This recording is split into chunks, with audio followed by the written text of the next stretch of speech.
we all good? Everyone comfortable? Yeah. Awesome. I was sitting comfortably. Right, then, welcome, ladies and gentlemen, to a new edition of Game Chats with a bunch of white honky men talking about the E3 2017 showcase of many treats and delights. Joining me this evening, the nipple-tastic Jamie Valentine, the face-tacular Nicholas Morrison, and Farts McGinty, it's Matt Knowles. How are we doing, guys? Everyone all right? Yes, yeah, very good. well. Good. So to start off, let's start right at the top. Did everyone generally enjoy the show, and what would you give it as a mark out of 10? I enjoyed watching more of it this year because it fell on days where I could watch evening conferences more. I don't know, maybe I was just being an idiot last year, but I definitely did not watch as many things live as I did. And that, generally, hanging out with you guys and watching it was fun. So Yeah. Mine's the opposite. Last year, I think it was last year, I watched it live with you guys, and this year didn't. And I noticed the difference. This year I was like kind of catching up on it by myself. Yeah. And I was really mediocre. I just really wasn't impressed with it. When you're looking at like an article which is everything that happened in this particular conference, and it's got all the headlines linking you to particular videos and stuff, and when so many of them are DLC announced for Horizon Zero Dawn, DLC announced for Destiny, like, and you're just paid like, mods, VR version of this, VR version of that. We've got nothing new. which I can totally imagine experiencing better if I had, been watching it. But when you're looking at, like, those are the major points of a conference, you're like, oh, come on.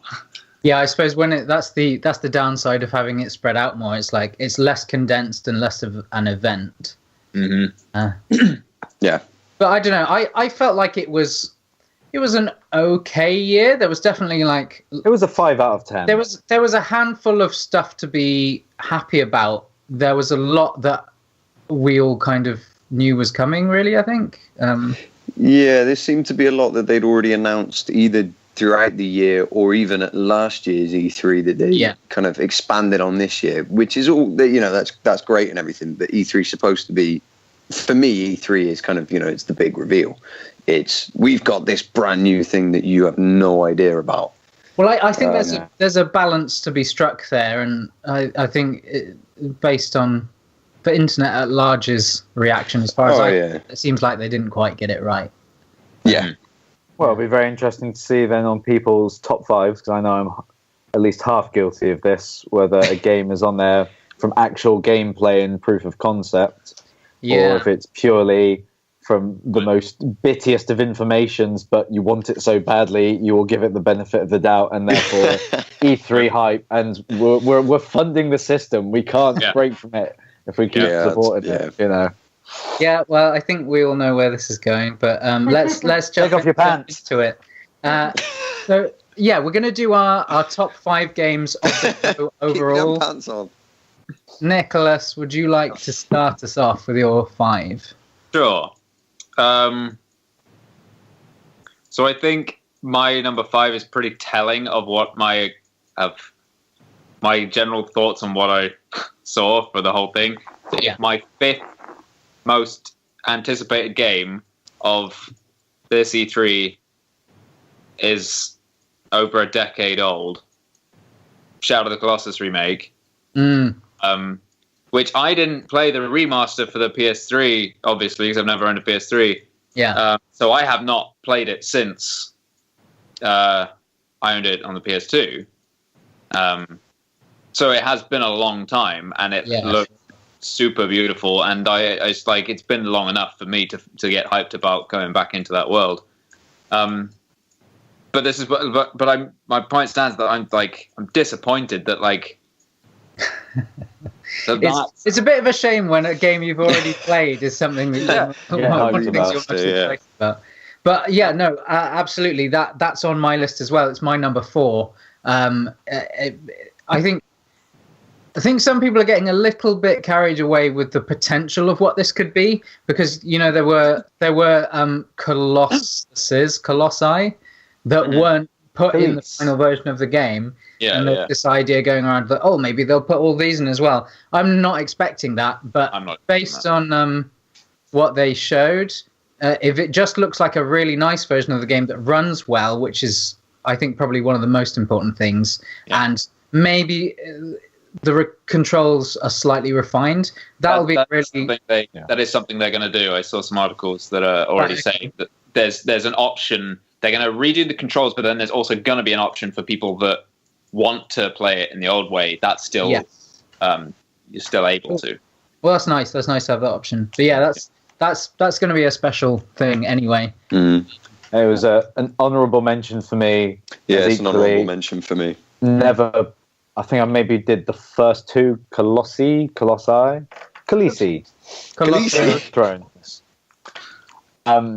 On the PS3, but for whatever reason stopped playing it. I'm excited to see it, but then got a bit depressed. I was like, I can't have that as my fifth in my top 5. Like you said, it's like, what does that say about all these other games and new IP that I find more appealing? I will be getting it, I will play it, but honourable. Well, so what about? It's my honourable mention as well. And I played the original, like Nick. I played it originally on the PS2, and I never owned a PS3 because I had the Xbox 360. So yeah, I will be getting it for the PS4 definitely, for sure. So let's go on to then. Jamie, what's your number 5? My number 5 is Cuphead. I completely forgot about that one. Yeah. It slipped me by when I first watched the presentation. I had to watch it again. It's obviously been around for quite a while. Fantastic. But A, it has a release date. Yes. I think which is September 29th.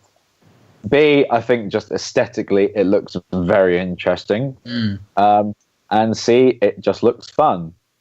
Yeah. And obviously I haven't read too much into its kind of development cycle and the reason why it's taken so long, or to be honest, I don't really know much about it other than it's some sort of, old school 2-player side-scrolling kind of smash 'em up kind of thing. But all the bosses look really cool.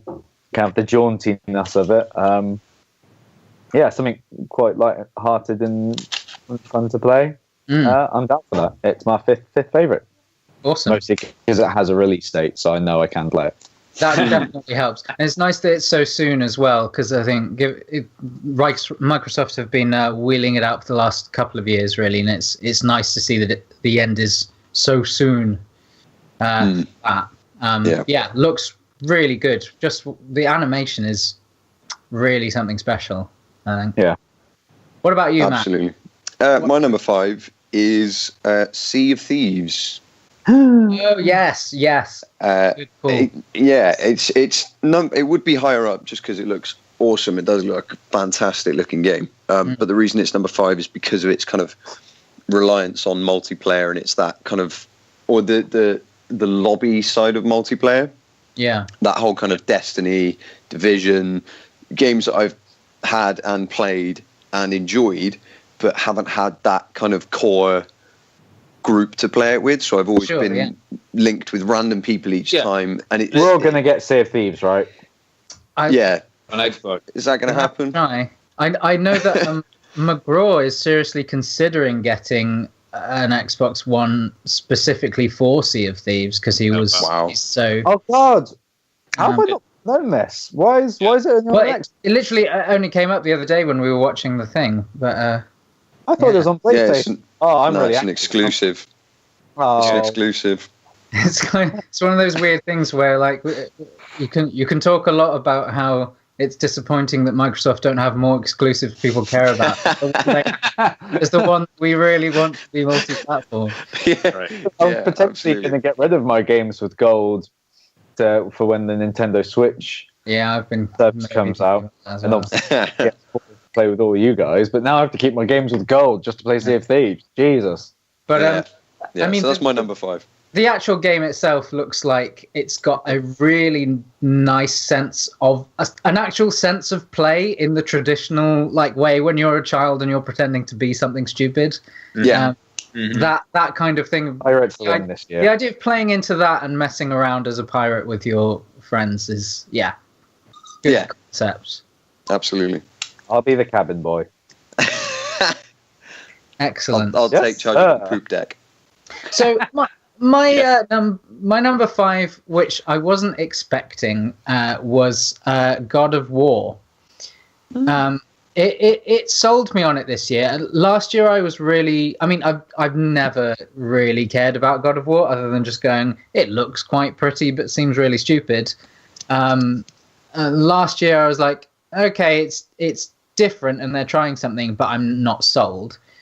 And this year there was a couple of things about the demo that sold me, and one of them was there were a lot of good actual combat demonstrations, which look really interesting, and the idea of having a combo system which has this the concept of having like an axe you can throw and can return to you mid combo kind of thing. That seems interesting, and like it had a gigantic snake man in it, which is always gonna tilt the needle for me a bit.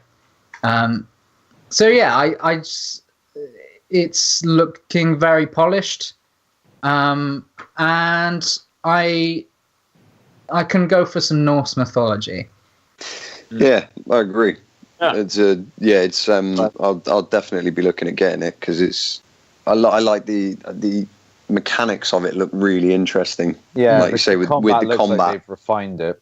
And I've never played bashing it. I was going to say, have any of you guys ever played any of the previous God of Wars? No, I've heard loads about them, and I knew people that were really into the series, but I just never got round to it.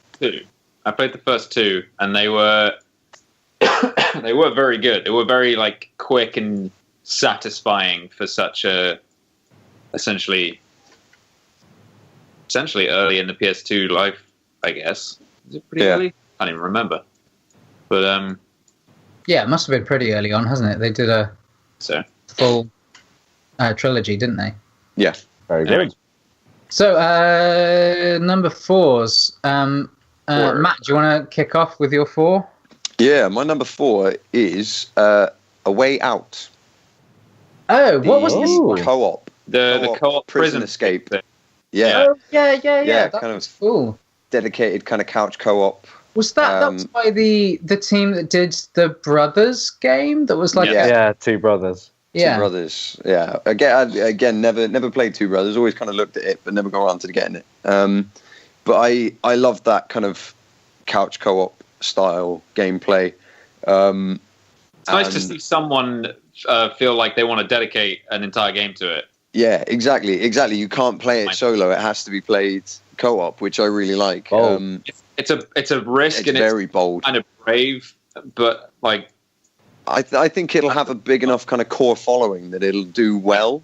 Like housemates, people who live together can sit and just kind of pick it up and play it. It's got that kind of feel to it that a lot of games you just don't see it anymore. Mm-hmm. Most multiplayers are your kind of shooter like Call of Duty, Battlefront, Battlefield, that sort of thing. You don't really see this kind of. What was the last one I kind of played that was the Army of Two? Anyone remember Army of Two? I remember. Yes, vaguely, yeah. So yeah, like it was that they were flawed games. They weren't that great, but they were good fun. That was the whole point, and they were kind of essentially couch co-op games, split screen. Adding a co-op buddy that is in the room with you to anything automatically improves it. Like I enjoyed Resident Evil 5 a lot as a co-op game.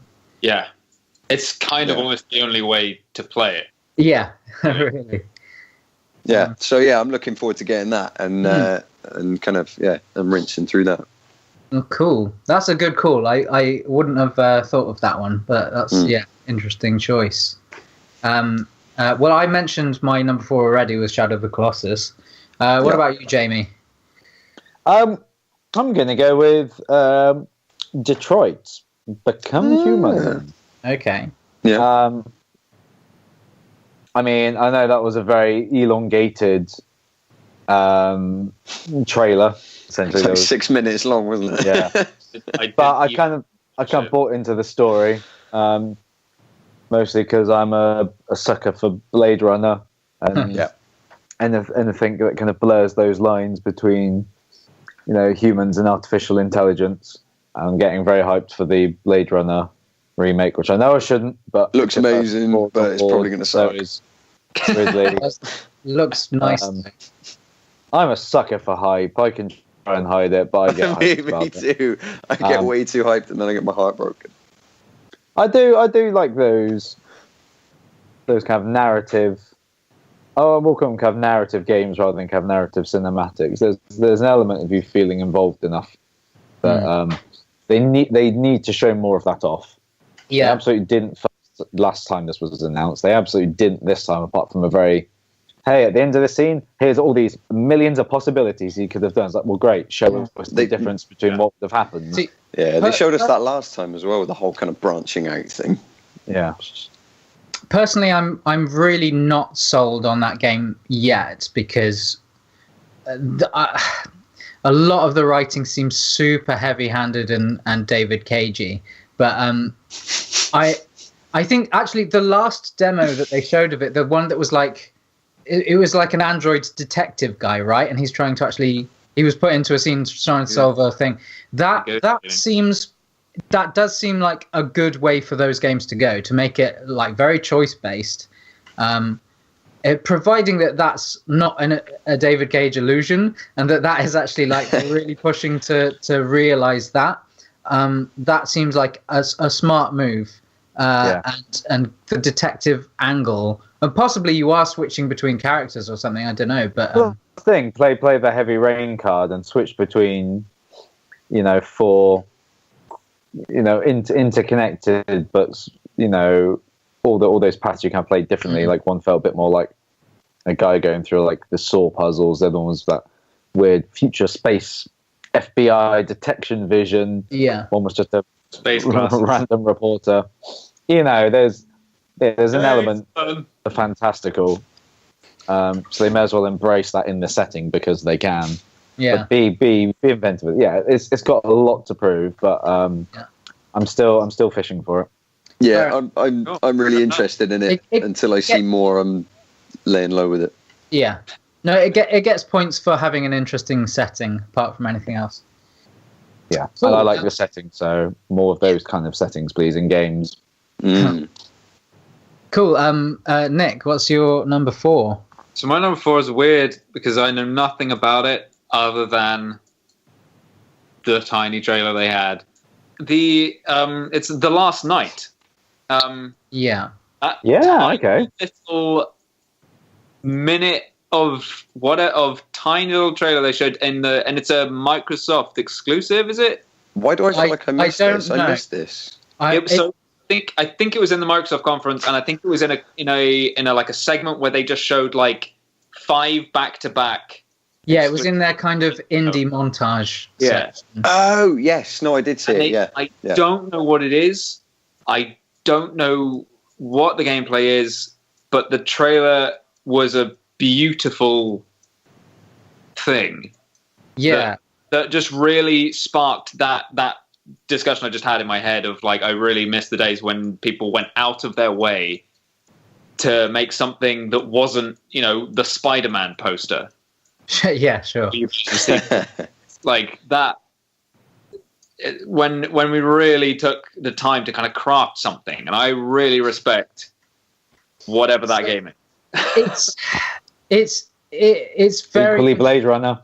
I'm quite conflicted about this game because there's been a bit of chatter about it since the trailer came out, but for obvious reasons. Like, it looks stunning. The style it is exuding is really astonishing, I think. And that's the thing. It's an awfully style over substance opinion, this one.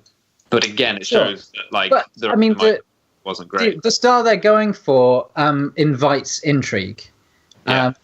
But it's difficult.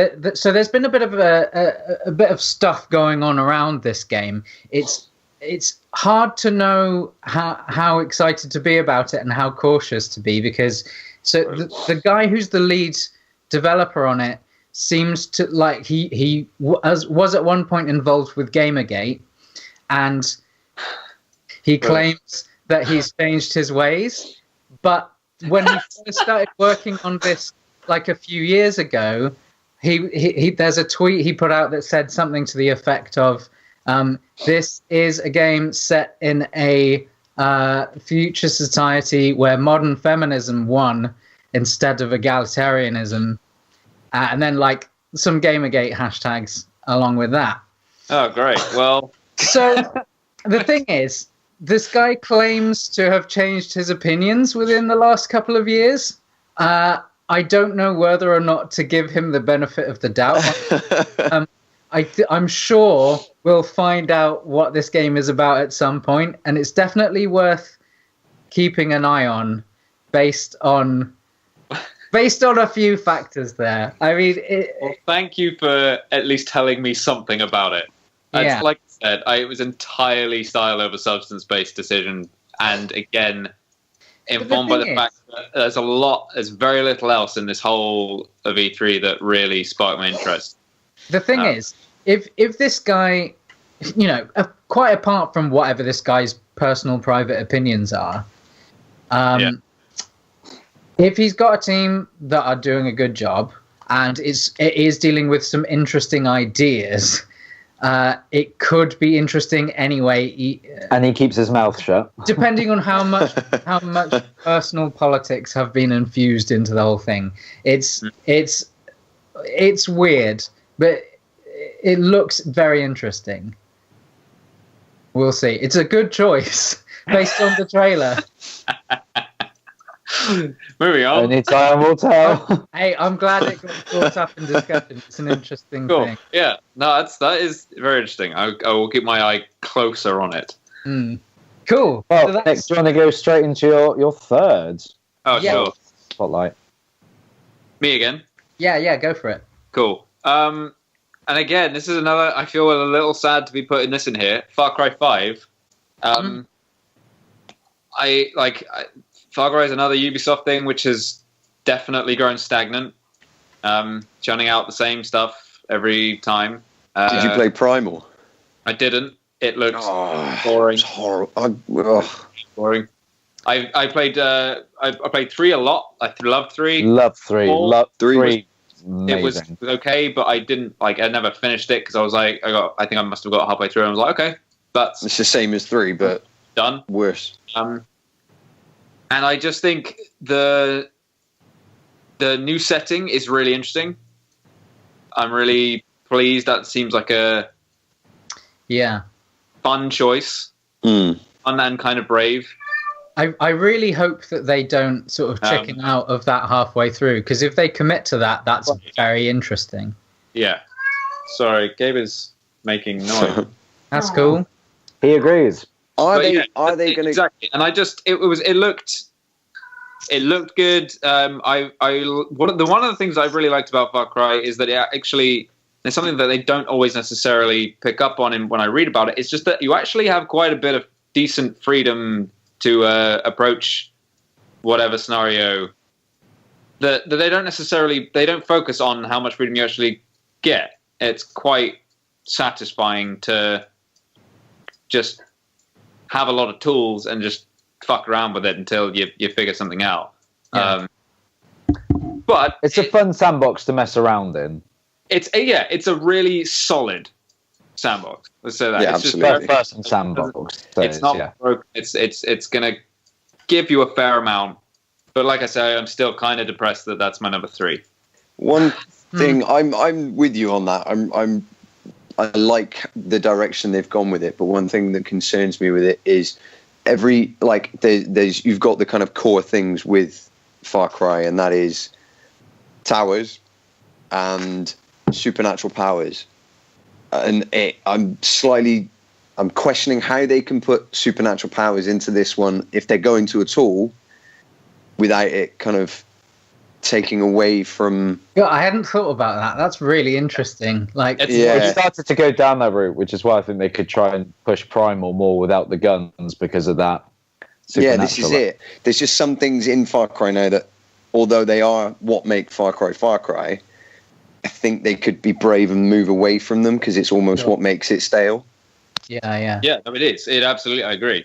I don't want to have to control radio Ubisoft, towers anymore. A Ubisoft-wide issue, really, isn't it? Yeah, absolutely. It's just what's made the same as the every game's got towers.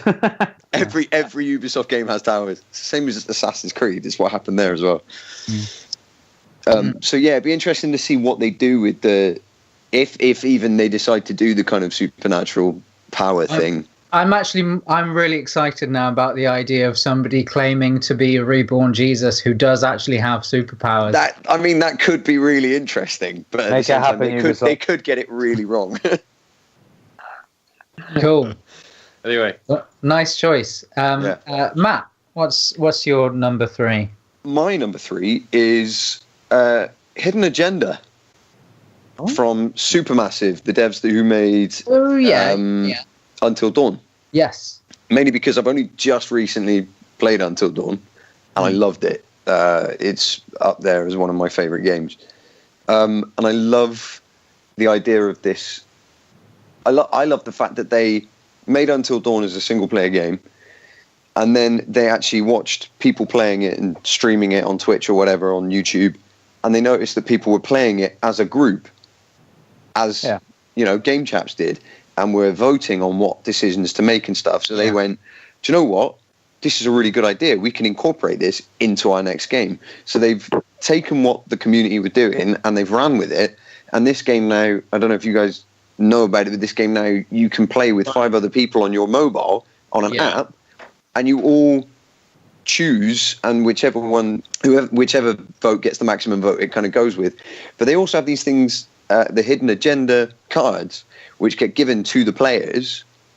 And so if the 4 of us were playing, one of us would have a hidden agenda that they would have to try and complete without anyone else knowing.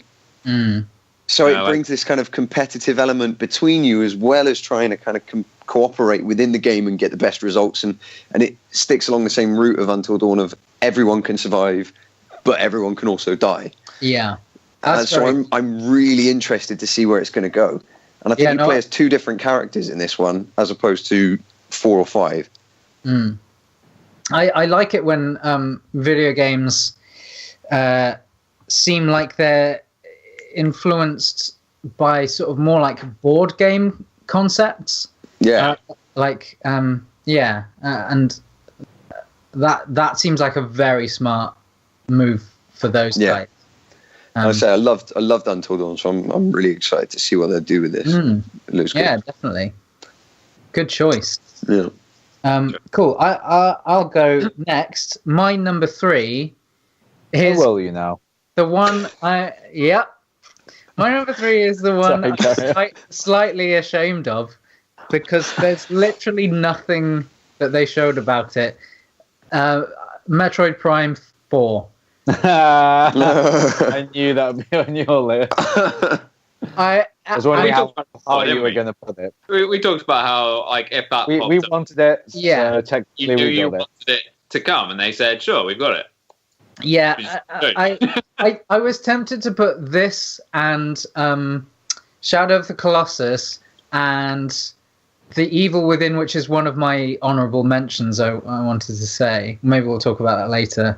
As like a 3-way split, because they're all like, there's not much to say about any of them. Like Shadow of the Colossus, I've played before, and I just want to play it again, looking nicer. Metroid Prime 4, I'm just happy that it exists and that they are taking a risk and making it, because I think it's time for that series to come back. It's been long enough that first-person games have experimented a lot more within the last 15 years or whatever with like movement through space, and it will be nice to have another first-person game that's not just a shooter, and especially one that's exploration focused and stuff. I'm feeling good about it, but there's bugger all else to say. That's the thing. I feel bad putting like games that are essentially trailers. Yeah. On my list. A game that is essentially a logo. the font they chose for the 4 was really strong. You can't. It was a nice blue. I mean, the power of advertising and marketing, right? All right then, tough guy. It's what it holds What's up. yours? Well, speaking of Evil Within. Yeah? Evil Within! It's Assassin's Creed Origins. Yeah, for two kind of reasons. Initially, it didn't have a twig to me that it was the Evil Within. I didn't, for whatever reason, didn't recognize the main protagonist, and kind of thought, oh, this looks like quite a new, interesting IP. And I was like, wait a minute, this could be Evil Within. I mean, I was sold a bit more when you watched a bit more of the actual gameplay of the gameplay trailer as opposed to the cinematic one. Because the cinematic's very almost Death Stranding level of abstract kind of concepts and not really explaining anything about the story other than this guy's trying to find his daughter. But I did really enjoy the first one. It's no Resident Evil 4, but it's a darn sight closer than some of the other Resident Evil games have been. And I think it lost the plot a little bit, but there was enough of a strong concept that if they bring back more of the psychological element and not go too batshit crazy and just try and ground it a bit more, and again, just bring back a tiny bit more of that survival horror rather than ridiculous over-the-top action, it can still be very freaky. Strip back the monsters a little bit. Yeah. Let's design the monsters a little more carefully. If everything's a nightmare, then nothing's going to shock or scare you. But if you kind of ground it a bit more and then just eke elements into the gameplay. I don't mind having monsters and things, but like when you go for, you're a quarter away in the game and you throw the big spider leg lady with the big Asian droopy hair at us and make it scream, then great, you've blown your load, and then all you've got at the end is a huge brain monster. Pacing. It started really well. The Evil Within wasn't what I thought it was going to be when I was playing it, but I think it would have been improved with editing. You could have cut out a lot of it, and the stuff that was good about it, if you double down on that, that's super promising. And I'm really looking forward to seeing more of that sort of stuff. Yeah. I think a lot of their monster designs were really interesting, and I'm curious to see where this one goes. Have you seen much about it outside of that trailer, Jamie? Haven't massively read around it. I've seen a couple of different YouTube and journalistic covers on it, but nothing that's given me great insight into the two things that I know about it outside of that stuff is one, that the antagonist is some kind of insane artist who's obsessed with capturing death, which is always a fun concept. A bit like Sander Cohen from exactly Bioshock. Like Sander Cohen. Yeah, I like where this is going. Going. The other thing, which is potentially more. Well, we have a laugh. We like to have a laugh. The other interesting thing is that it's not Shinji Mikami directing this one. It's his protege, I think. I can't remember his name, but it's basically his second in command for the first game is taking the lead on this one, which to me seems like a good idea, because it's obviously he's got a lot of input, but somebody who is their first big gig and they've got something to prove, that can only add more energy into the development of that. So, well, it feels in safe hands. Regardless, it already looks very kind of polished and. Yeah, if it's more polished than the first one, then that alone is a huge step forward. Yeah. Which, if I think of some of my favourite franchises and then look at it was the second in that franchise that I really loved, or it's when they've got the amount of polish right. Great, proof of concept in the first one. Right, let's do what a good sequel does, which is take what's good about the first one and develop it and, refine it, but also bring something new to it or explore something new with it. I feel this could have that potential. Yeah. I could be wrong. I could be hyping myself up and it could be more of the same, which I probably would still like, but I'd be a bit like, oh, but we'll see. Yeah. Cool. Good choice. Right. Who wants to go next for number 2s? Matt, do you need a number 2? I always need number 2. Hey-o. Always. My life. Okay, so this is one that I've been following for a while. It was kind of announced and released maybe a couple of months ago, and that's Shadow of War. I really, really like it. I like what they're doing. I like everything I've seen so far because they've released a lot of gameplay for it as well. Everything that I've seen has been gameplay. I really like the look of that Australian orc. Yes, and it's really cool. Probably won't ever meet him because there's over God knows how many thousands of possibilities because the Nemesis system has now been boosted ridiculously. But I love the original game. Is essentially a crossover of 3 of my favorite things: Batman, Assassin's Creed, and Lord of the Rings. And it worked. It worked. But as you say, Jamie, hopefully sequel is going to be better than the first because the first, it did have its flaws. It was repetitive. The ending wasn't that great. But yeah, this one's looking really, really nice. And I like the scale of it. I like what you can do in it. So far with the gameplay, the thing where you can unleash you can ride a dragon. There's a section where you can ride a dragon and take it. That's it. What more do you want from a game? Dragons and tits. There you go. Exactly. But the boost to the Nemesis system is going to be really exciting. Hopefully the storyline won't suck massively. Yeah, I like that. Now I like the Nemesis system. That's kind of what sells it for me with this one, to be honest. Yeah, that idea of people remembering what you've done and remembering who you are and how you fought and things like that. And I'm still amazed that more people haven't ripped off that idea. I know. I don't understand either. I don't think anybody else has, have they? No one has, and I don't know whether it's because it's such a specific system that maybe they've got it so tightly wrapped up that nobody can copy it without it infringing on anything. Yeah. But it's also why haven't they used it for something else yet? I'd like to see it in other things. It'd be really good. Cool. Yeah, that's my number 2. Excellent. Fine number 2 it was. Nicholas, show us your number 2. My number 2 is Metro Exodus. Yeah. Nice. I remember you were a big Metro fan. Yeah, Metro was one of those really satisfying surprises when I first played it. Picked it up entirely on a whim because I read somewhere that fans of BioShock could get a lot out of this, and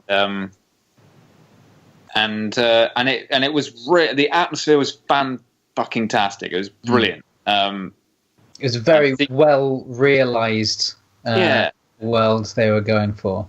Some really dodgy voice acting occasionally, a couple of other gameplay issues, but a really well realized world. And obviously I was seeing the beginning of the trailer and oh yeah, I know what this is. This is very familiar. We're creeping through the tunnels. There's some dead guys, the spider webs, getting a torch out. It's fine, yada yada yada. And then we get attacked. Oh, yep, I recognize all this. The gas mask cracked. Yeah, that happens in the previous games. Cool. This is all very familiar. And then they just, I think it was a very smart trailer as well. You got up onto the surface, and I as someone who you played the game before, you're like, fuck, your thing is cracked. You're gonna die. And then he just takes it off. You're like, oh, yeah. Twist. Hey now. You get to go outside of Moscow as well. Damn. KFC be open. Yeah. it was just. I thought it was a really nicely pitched trailer. And I'm super into Metro. So. Yeah, it looked very. Fair choice. It was one of those ones. It was hard. Obviously, it wasn't a straight gameplay thing. It looked very animated. Yeah, it's very tailored. It presumably it was in the actual game engine, and it was looking very, very nice. I think so, because Last Light, the sequel, is a beautiful looking game. The second one is absolutely like top notch.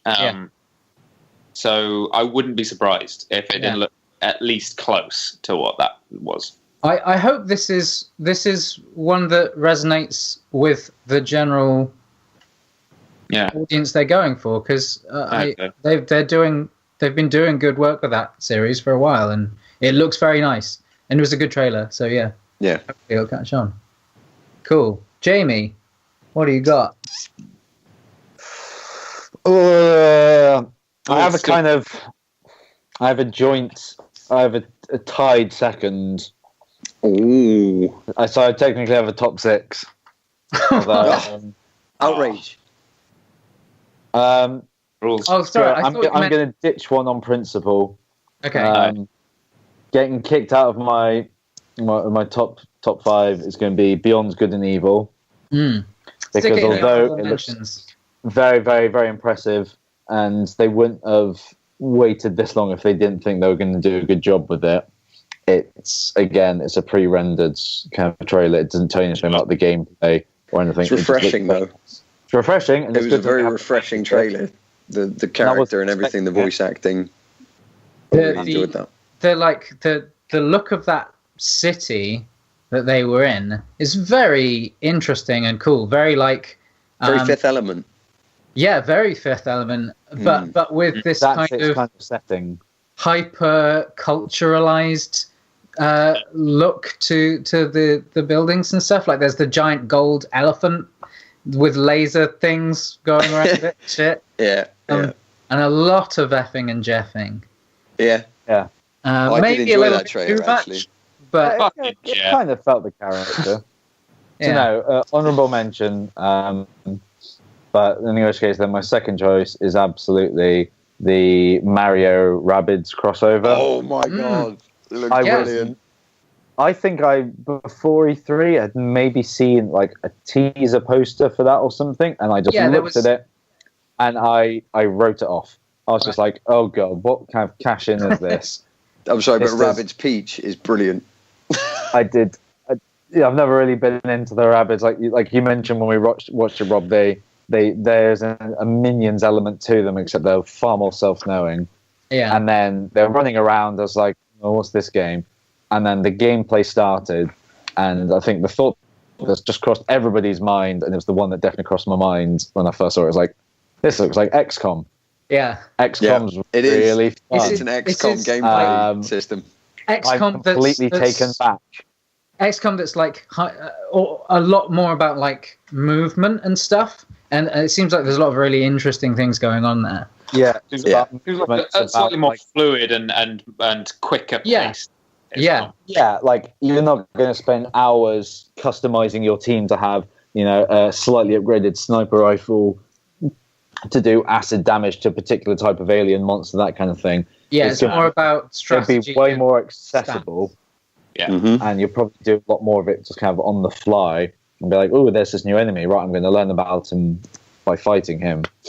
So it will be very interesting to see how much of the RPG elements they go down, because I think that's what XCOM's equal parts of. It's tactical, cover-based, turn-based combat, but then there's a whole RPG side about managing your resources, who you develop, having a bit of like a Fire Emblem. If a character dies, you spend ages building them up, and you start. It's devastating. Again. I've never felt more attachment to a character than in that damn game. Because they force you to name them, don't they? Yeah. I'm like, oh, come on. Can you imagine? Oh god, I've lost Mario on the first one. He's gone forever. I'm sure they replace him with a Rabbids version of him. Yeah, but no. I had egg on my face. I was willing to write this off from judging a book by its cover, and it completely surprised me, and I'm now very surprisingly very excited for it, and will absolutely get it. Fair enough. It was a really, really pleasant surprise. How nice that is. And again, sold with gameplay.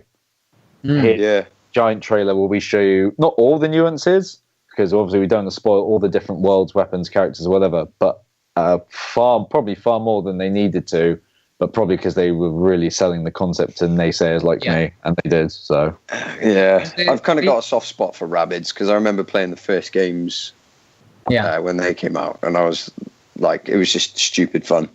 So I'm really excited for that one. The teaser at the end of the trailer of the like giant mutant Donkey Kong rabbit, that concept alone of it's going to be Mario enemies and characters in creepy weirdo like they've just done a whole bunch of really bad the worst abominations you can imagine. That's pretty promising. Definitely good well stuff. Done, Ubisoft. We don't say that often. No, clearly they went for something there, and it's good. Cool. My number 2 is SpiderMan. I wondered if this might come up with any of you guys. Maybe it's my final honourable mention. All my games have been covered either as honourable mentions by me or by you guys on your list. So good crossover, guys. There are caveats to this, because I'm not like 100% bought in. I'm just seeing that demonstration gave me a lot of encouragement about that game. Like it's very Arkham-y. It seems like they're going for a different thing. Like it's a little bit faster. It's a little bit more fluid and a little bit more acrobatic and stuff. But I kind of wish that they hadn't had so much of it being like combat to begin with, because the point at which they got into the section of swinging around the city chasing that helicopter, that was when I went, okay, this is a game that I really want to play, because I still don't know how linear it's going to be, because obviously that whole sequence was very cinematic and there was a lot of QuickTime events and stuff involved in that. Mm-hmm. But presuming that between those like main story mission things, there's going to be like New York open to you to just swing around. That seems super promising. Like the way he was moving and the way the swinging seemed to work looked really fun. There's one way you can sell me on most games, and it's by having one really fun-looking main mechanic, usually movement-based. It's nice. I'm going to jump over and crossover. It's my number 1. Because I loved the original Spider-Man game. So much fun. The one that was Spider-Man 2. Sorry, Spider-Man 2. So much fun. Yeah, that game was. And I love the Arkham series. And like you say, it is very, very Arkham in its mechanics and its combat. And I, again, with the kind of that whole section of swinging through, chasing the helicopter, I do enjoy a good QuickTime event. I will admit, it's a guilty pleasure of mine.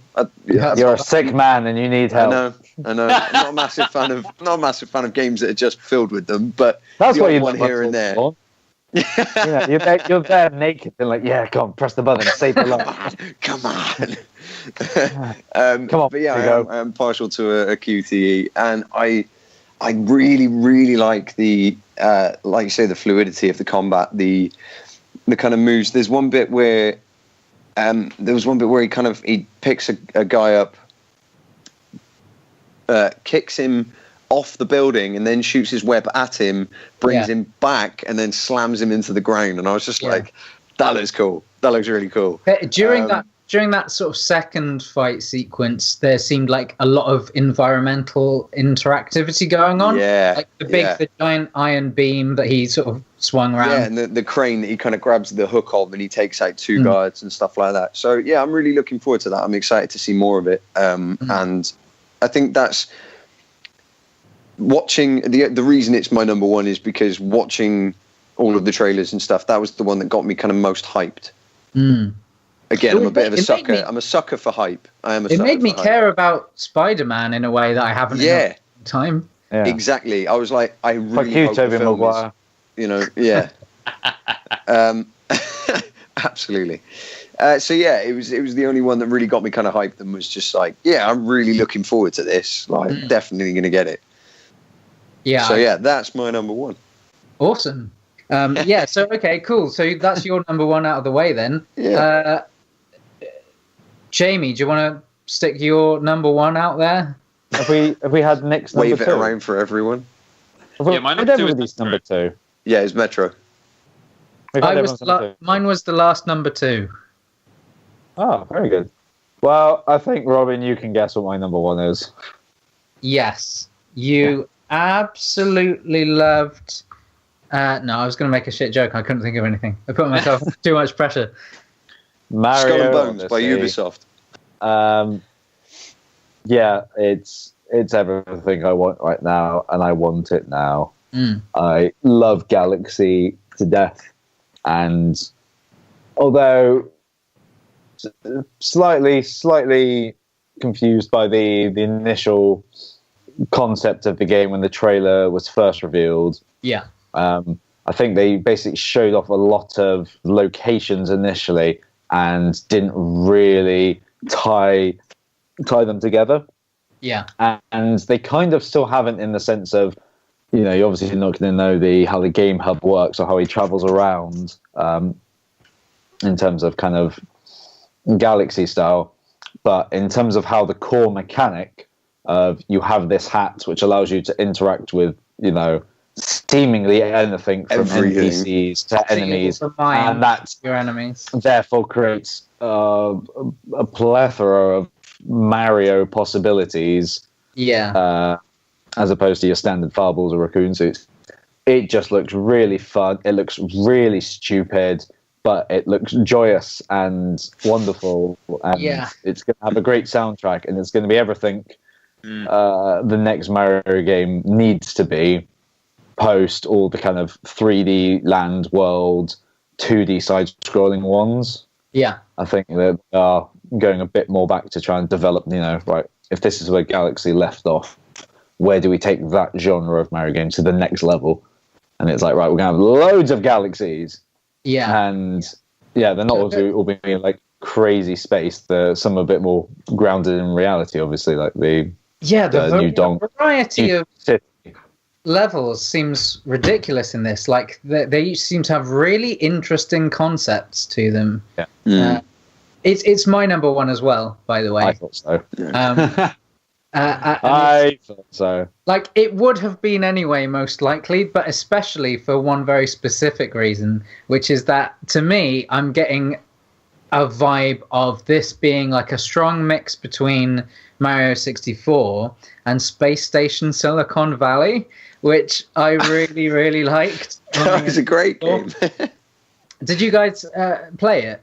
Yeah, I did. Yeah. It's set on a space station inhabited by robot animals, and you are a little microchip that can jump into the animals and control them to Yes, no, I think we've talked about this before. I think you've told me about it. It gives you so much leeway. It's such like an open concept for experimentation. You'll probably spend most of the game not even playing as Mario. I think that's the... Yeah, but having said that, like, it doesn't feel like Mario's been shortchanged in the abilities department. Like, watching some of them on their stream, just running around as him and doing that thing of literally he can just roll into a ball and move really quickly everywhere. That in itself looks really fun and silly. Yeah. Yeah, I'm very excited about this game. And that it has a release date. Yeah. October, isn't it? Yeah. I was expecting Christmas. I'm very excited. Like October and September are much closer than I think they are. Well, I think I like that actually. Generally, that people put in quite close release dates for certain things. Yeah, strong. Get some out of the way. Nintendo so far, it's good. Nick, good choice. What's your number one? My number one is also Mario Odyssey. Hey, and I feel like I let you guys down. I'm sorry. No, trick. The stupid thing is, and it makes me sad to say that that trailer was brilliant. Again, really well directed trailer, great song. Yes, and absolutely right. I don't. The girl got really annoyed at that song, but I found it hilarious the more I heard it. Yeah. It's annoying. I don't have a Switch. I'm not going to be able to play it. I'm probably not going to be getting a Switch because I would only have like 2 games that I'd be interested in. So I'm gutted that I'm probably not really going to have a chance to actually play it. But I've been kind of yearning for like gaming experiences which are exactly what you were just talking about, Jamie, which is just joys. It's just a pleasure to just throw it yourself into. And you're not killing stuff. You're not swearing all the time or whatever. Not that I care about swearing, but it's a particular atmosphere. It's a particular way of going through a story, and like sometimes that's why I've spent nearly 200 hours in Stardew Valley because such a good game. Because that game just when's that coming to the Switch? I want that badly. Relatively soon, I think. Next couple of months. I think so. Yeah. But it's just like that game just gives you a hug when you play it. That's kind of all the gameplay is for that game. And I feel like Mario Odyssey looks like the same. It just looks like a damn fun, silly time. I'm so happy with Nintendo at the moment because this year especially it feels like they're really celebrating what they excel at, which is that kind of a thing, and like Zelda was a good exemplar of that as well. Yeah, so it's good time for games. Yeah. I actually feel after this chat a lot more positive than how Well, that's how our E3 chat started. It was very like, ooh, absolutely. E3. Now I thought it would be nice to talk about the things that we liked. Like, just quickly throw out an honorable mention. I know this is going to seem like a bit of a sour one, but I have a little bit of optimism about the next Assassin's Creed game. Yes, for a couple tiny bit. Tiny little things. Like number one, I think there was in the gameplay there is no mini map. Yeah, on screen, which I'm all for. Eagle Vision. Ubisoft just needs to calm the fuck down with its heads-up display. Generally, just crammed with icons, towers, thousands of icons, just loads of towers. Down towers everywhere. Only towers. And then it's just also from. I talked about, I think, when I was over in January about how I started to put like personal limitations on the way I can play big sandboxes and stuff now because fast travel pisses me off now after having given my life to Dark Souls. Yeah. Where obviously in the first one, for 60% of the game, you can't fast travel, you have to fucking walk. Yeah. And I've started to impose personal limitations on Assassin's Creed games that if I need to get from one end of the map to the other, then strap in because we're walking it or we're sailing or we're riding in a freaking carriage. Yeah, I did something similar with Breath of the Wild earlier this year, and I found it very gratifying. I didn't fast travel at all. I did it with The Witcher 3. The map is there for a it's all been created for a reason. Exactly. Enjoy it. I just a couple of tweaks they seem to have made, which make it lean a little more towards you genuinely looking at everything to be more tactical with your approach to whatever. And also a couple of more like RPG little inserts and things. It seems like there's more depth in the weaponizing, customization and stuff. And and general customization of the character, which is good because they had been stripping that back for years. And I missed that. I missed the breadth of weapon choices and stuff. Yeah, it stylizes how you play as a person. Like, I'm not gonna. Exactly. Even if it is stealthy, there is, you still should have an option on how you want to do that. It could do with a refresh.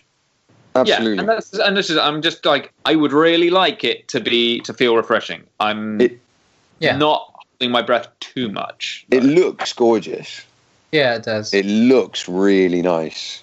I don't think Assassin's Creed looked bad for a while. No, absolutely. But I think the setting does a lot to help that. I have an honourable mention, and it is a very kind of last-ditch honourable mention because all there is a cinematic trailer. I haven't found any details about it or anything, and that's Skull and Bones. Right. Yes. The other pirate one from Ubisoft. Now, it looks good, but at the same time, people really enjoyed the kind of pirate side of Assassin's Creed, Black Flag, and they've gone, let's make a game out of that. In which case, I don't want a whole game out of that. I kind of agree. I like the naval stuff in Black Flag, but it's not. I don't want a whole game made out of it. But really, I want a really nice pirate game. Pirate games, there aren't enough of them. Pirates Black Flag really brought that. Black Flag really brought that in as well. It was a great pirate game, and the kind of sailing aspects and everything else really worked. So I hope something good's going to come of that. I mean, it seems like they're pitching it not so much a kind of here's a big old pirate story, but as more of a kind of this is a multiplayer lobby for various war games almost. Yeah. But so it seems like it's kind of a slightly different angle on your standard multiplayer shooter, almost team-based multiplayer shit. It's a kind of. It made me think of a boat version of For Honor. Yeah. Okay. Yeah. Sure. The fighting game with Vikings. I really didn't enjoy that. It's like a medieval beat 'em up, and I'm no good at beat 'em ups, so I was terrible at it. But yeah, I wasn't a fan of that one. And that seems to have really died off really quickly.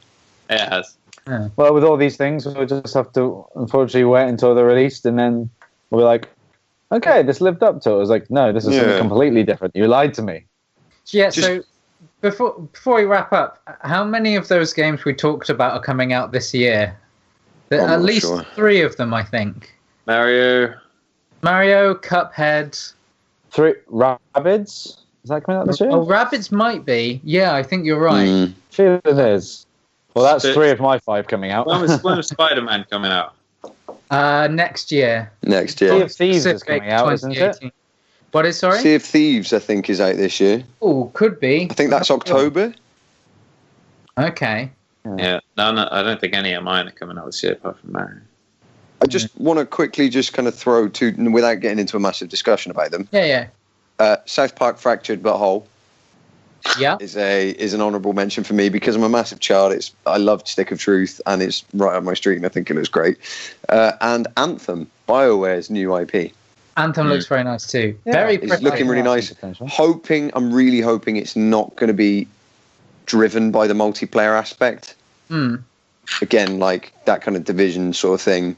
Yeah, the tasks that they have you doing in that game will make a huge difference to my perception of it, because that demonstration they did at the Microsoft showcase was very impressive and seemed interesting, and it was encouraging to me that there wasn't a huge amount of shooting dudes with guns.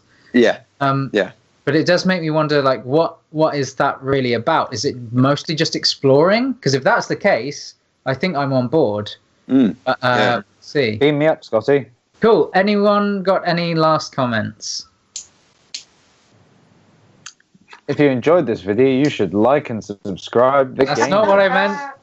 Call of Duty World at War 2 can EA sucks. EA sucks.